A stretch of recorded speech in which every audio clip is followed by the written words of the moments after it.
नमस्कार दोस्तों, मैं संदीप एक बार फिर से स्वागत करता हूं आप सभी का कैरियर प्लैनेट की ऑनलाइन क्लासेस में।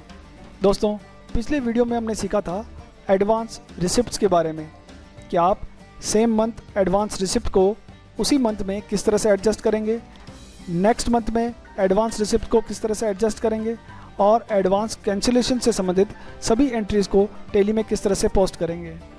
आज की वीडियो में मैं आपको बताने वाला हूं टीडीएस के बारे में। सिंपल टीडीएस एंट्रीज हम किस तरह से बनाएंगे और उनके लिए किन किन लेजर्स को हमको क्रिएट करना होगा। इसी तरह से जीएसटी के साथ टीडीएस को किस तरह से आपको सेटल करना है और उसकी एडजस्टमेंट एंट्रीज़ हम किस तरह से पास करने वाले हैं। आज की वीडियो में टीडीएस के बारे में ये सभी जानकारी मैं आपको देने वाला हूँ। दोस्तों, आगे बढ़ने से पहले मेरी आपसे रिक्वेस्ट है कि अभी तक अगर आपने हमारे चैनल को सब्सक्राइब नहीं किया है तो प्लीज़ अभी कर लीजिए। चलिए शुरू करते हैं। दोस्तों, टीडीएस की एंट्रीज़ की तरफ जाने से पहले हम लोग ये जान लेते हैं कि टीडीएस है क्या। TDS tax deducted at source means स्रोत पर कर की कटौती, यानी जहां हम किसी को पेमेंट करते हैं तो पेमेंट करते वक्त हमें उसका टीडीएस काट कर फिर उसे पेमेंट करना है।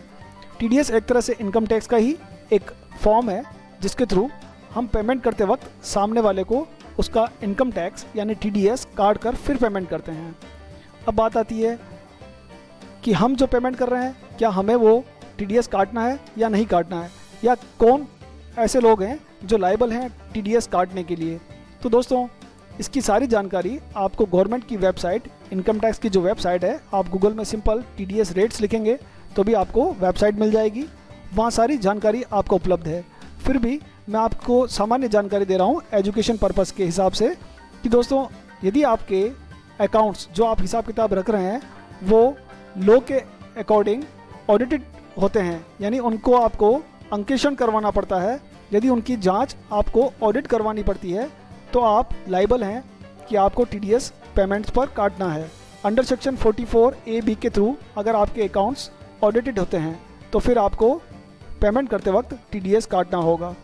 अब टीडीएस किनका कटेगा, कौन से पेमेंट पर कटेगा, उसकी अलग अलग सेक्शंस और सब सेक्शंस हैं, उनकी जानकारी इस वीडियो में देना संभव नहीं है। मैं केवल डेमो के फॉर्म में एजुकेशन पर्पस से आपको कुछ एंट्रीज यहाँ पर पोस्ट करना सिखा रहा हूँ। आप ये समझ सकते हैं कि जहाँ आपके बिजनेस का टर्नओवर 1 करोड़ से ऊपर हो, और या फिर आप कोई प्रोफेशन में हैं और प्रोफेशन से होने वाली इनकम 50 लाख से ऊपर हो तो आपको पेमेंट करते वक्त टीडीएस काटना है, या फिर आपके अकाउंट्स जो आप हिसाब किताब कर रख रहे हैं उनका आपको ऑडिट करवाना होता है तो फिर आप टीडीएस काटने के लिए लायबल हैं। चलिए शुरुआत करते हैं कि किस तरह से हमको टीडीएस के लिए लेजर्स क्रिएट करने हैं। लेजर्स बनाने से पहले आप गेटवे ऑफ टेली में खड़े होकर प्रेस कीजिएगा F11।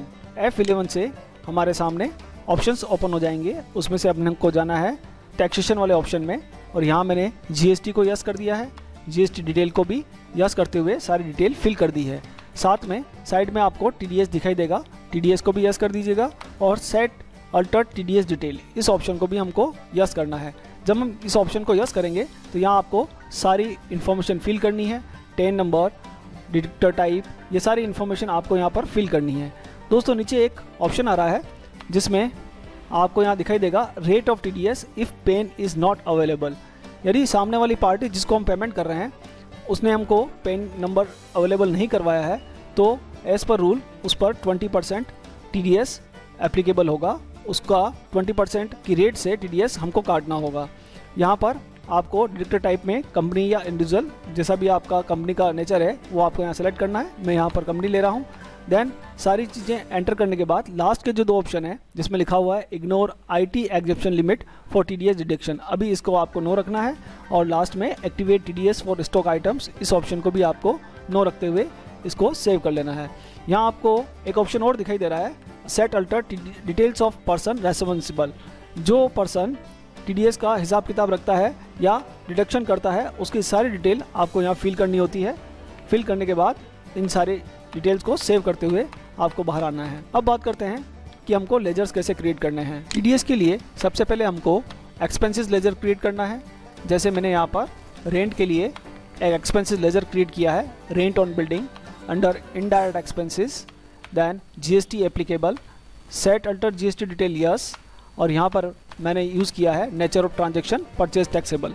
दोस्तों मैं ये मान कर चल रहा हूँ कि हमारा जो लैंडलॉर्ड है वो भी एक रजिस्टर्ड पर्सन है और इसलिए मैंने परचेज टैक्सेबल लिया है। यदि आपको लगता है कि लैंडलॉर्ड अनरजिस्टर्ड है तो आप यहाँ पर परचेज फ्रॉम अनरजिस्टर्ड डीलर भी ले सकते हैं। ऐसी कंडीशन में फिर आपको रिवर्स चार्ज मैकेनिज्म के थ्रू उस पर टैक्स की लायबिलिटी आपकी होगी और आपको वो टैक्स पे करना होगा। यहाँ मैं सिंपल कैलकुलेशन के लिए परचेज टैक्सेबल यूज़ कर रहा हूँ और सर्विस को देखते हुए यहाँ 18% रेट यहाँ पर मैंने इनपुट की है। इस तरह से आपको GST इसके ऊपर एप्लीकेबल करना है। देन TDS एप्लीकेबल, उसको यहाँ पर आपको एप्लीकेबल रखना है। देन यहाँ आपको कैटेगरी डिफाइन करनी, नेचर ऑफ पेमेंट। यहाँ आप चाहें तो आप न्यू कैटेगरी क्रिएट कर सकते हैं, जैसे मैंने यहाँ पर इसके लिए रेंट, लैंड, बिल्डिंग और furniture under section 194I use किया है। उसका पेमेंट कोड भी आ चुका है। यहाँ value limit for single bill, यानी मैं चाहता हूँ कि मैं जब भी उससे पेमेंट करूँ तो सिंगल जो इन्वॉइस में क्रिएट करूँ वो अगर 20,000 से ऊपर हो तो उसका मुझे 10% वहीं सेम वाउचर में TDS डिडक्शन होकर फिर कैलकुलेशन हो। और थ्रेशोल्ड और एक्सेप्शन लिमिट जो है वो मैंने वहाँ 1,80,000 यूज़ की है। दोस्तों मैंने पहले भी आपको बताया कि इसकी सारी इन्फॉर्मेशन आपको गवर्नमेंट की इनकम टैक्स वेबसाइट जो है उस पर सारी इन्फॉर्मेशन मिल जाएगी। फिर भी यदि आप नया कोई कैटेगरी क्रिएट करना चाहते हैं तो यहाँ से आप Alt+C प्रेस कीजिए। देन आप Ctrl+C प्रेस करेंगे तो TDS हेल्पर आपके लिए खुल जाएगा। यहाँ से आप सारे नेचर ऑफ ट्रांजेक्शन्स को देख सकते हैं कि किस तरह से आप ट्रांजेक्शन करेंगे, किस कैटेगरी का ट्रांजेक्शन करेंगे, वो यहाँ सारी आपको अंडर सेक्शंस वगैरह सारे यहाँ मिल जाएंगे। लेकिन जब आप, जैसे मैंने यहाँ पर कमीशन और ब्रोकरेज ले लिया और जब आप इसे सेलेक्ट करेंगे तो आपको सेक्शन पेमेंट कोड यहाँ पर दिखाई देगा, लेकिन रेट आपको खुद फिट करनी है और नीचे थ्रेशोल्ड या एक्सेप्शन लिमिट भी आपको खुद सेट करनी है। अगर आपको ये पता नहीं हो तो आप वहाँ पर पोर्टल पर जाकर इसकी सारी इन्फॉर्मेशन ले सकते हैं। यहाँ मैंने रेंट ऑन बिल्डिंग पर एक इनडायरेक्ट एक्सपेंसेस के अंदर एक एक्सपेंसिव लेजर को क्रिएट कर लिया है। ठीक इसी तरह से आप अपने सारे एक्सपेंसेस लेजर्स को क्रिएट कर सकते हैं। जैसे मैंने यहाँ पर एडवर्टाइजमेंट बिल बनाया है एडवर्टाइजमेंट एजेंसी के अंदर, तो आप इस तरह से सारे एक्सपेंसेस लेजर्स को क्रिएट कर सकते हैं। एक्सपेंसेस लेजर बनाने के बाद पार्टी यानी जिसको हमको पेमेंट करना है, ओनर मैंने बनाया है और उसे संडी क्रेडिटर में रखा है। नीचे ध्यान ये रखना है हमको TDS डिडक्टेबल, इसे आपको यस करना है और उसकी कैटेगरी क्या है, सामने वाला person, company, resident, non resident, body of individual, जैसा डिडक्टी की टाइप है वो आपको यहाँ से सेलेक्ट करनी है। मैंने यहाँ पर अभी इंडिविजुअल रेजिडेंट सेलेक्ट किया है। Then deduct TDS in same voucher, यदि आप चाहते हैं कि सेम वाउचर में डिडक्शन होकर उसकी कैलकुलेशन हमको वहीं दिखाई दे तो आपको इस ऑप्शन को यस करना होगा। देन एंटर करके आपको पेन डिटेल यहाँ पर डालनी है, उसका पेन नंबर यहाँ पर डालने के बाद आपको इसको भी सेव कर लेना है। एक लेजर और बनाना है हमको जिसको TDS ऑन रेंट के नाम से हमको क्रिएट करना है under duties and taxes. Then TDS और जो नेचर ऑफ TDS पेमेंट हमने पहले क्रिएट किया था उसे आपको यहाँ से लिंक करवाना है, आपको यहाँ उसे सेलेक्ट करना है और देन इसको एंटर करके सेव कर लेना है। अब बात करते हैं कि इसकी किस तरह से हमें एंट्री पोस्ट करनी है वाउचर्स में।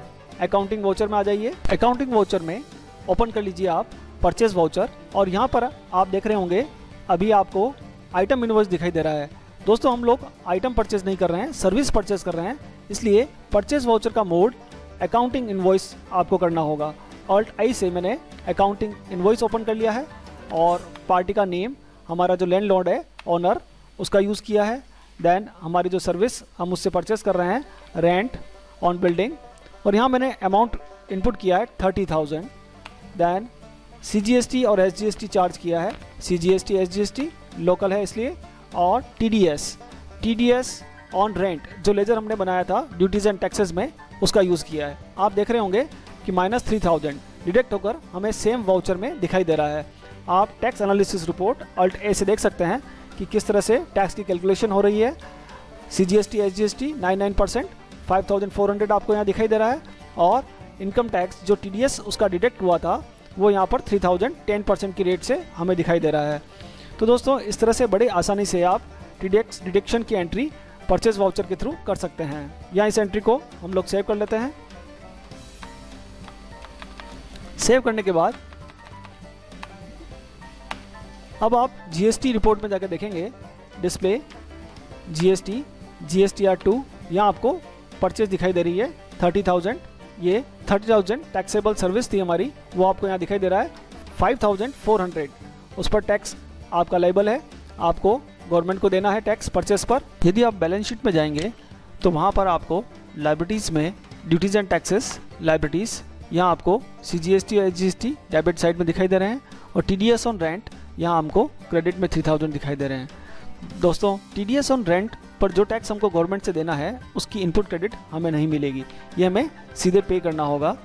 पेमेंट वाउचर मैंने डेट चेंज कर दी है, अगस्त ले लिया है। Then F5 F12 single entry mode में यस कर दीजिए। देन Alt S, और यहाँ आपको TDS गवर्नमेंट को पे करना है। जो भी सेक्शन था 194I, rent, land, building, then company, resident, cash और बैंक जैसे हम देना चाहें, और हमारा TDS था TDS ऑन रेंट, और इसे आपको अभी कुछ सेलेक्ट नहीं करना है। देन 3000 गवर्नमेंट को सीधे पे करना है। पे करने के बाद जब फिर से आप लायबिलिटीज़ में जाएंगे तो परचेस पर जो टैक्स हमको पे करना है केवल वही 5400 हमको यहाँ दिखाई दे रहा है, और वो 3000 जो TDS ऑन रेंट था वो हम पे कर चुके हैं। दोस्तों, जिस तरह से हम GSTR1 और GSTR2 रिपोर्ट देखते हैं उसी तरह से डिस्प्ले स्टैट्यूटरी रिपोर्ट्स, उसमें आप TDS रिपोर्ट्स भी देख सकते हैं। TDS रिपोर्ट्स में आप एंटर करेंगे तो फॉर्म 26Q आपको यहाँ दिखाई देगा। डिडक्शन एट नॉर्मल रेट, हमारा जो ट्रांजेक्शन था वो यहाँ आ चुका है इस रिपोर्ट में, और आप यहाँ देखेंगे कि हमने ऑनर मिस्टर X को पेमेंट करने के लिए उसका TDS डिडक्ट किया है। तो इस तरह से अभी मैंने आपको GST के साथ किस तरह से आप TDS की एंट्रीज़ को पोस्ट करेंगे इसके बारे में बताया। दोस्तों, GST में TDS के लिए और भी प्रोविज़न किए गए हैं। जैसे आप किसी गवर्नमेंट अथॉरिटी को अपनी सर्विस या प्रोडक्ट सेल करते हैं तो वो जब आपको पेमेंट करता है, जब आपको उससे इनकम रिसीव होती है, अमाउंट रिसीव होता है, तो सामने जो गवर्नमेंट अथॉरिटी है वो आपको TDS डिडक्ट करके 1% TDS डिडक्ट करके फिर आपको वो अमाउंट रिसीव होगा। यदि आपका कॉन्टैक्ट उस गवर्नमेंट एजेंसी से 5 लाख या सिंगल जो इनवाइस है वो 2,50,000 से ऊपर का आपने सप्लाई किया है, देन वो सामने वाली पार्टी जो कि गवर्नमेंट अथॉरिटी है वो आपको 1% TDS काट कर फिर आपको अमाउंट पे करेगी। तो ऐसी कंडीशन में हम एंट्री कैसे करेंगे उसके लिए मैं आगे और एक वीडियो बनाऊंगा जिसमें आपको ये सारी चीज़ें क्लियर करूंगा। तो दोस्तों, आज के लिए इतना ही।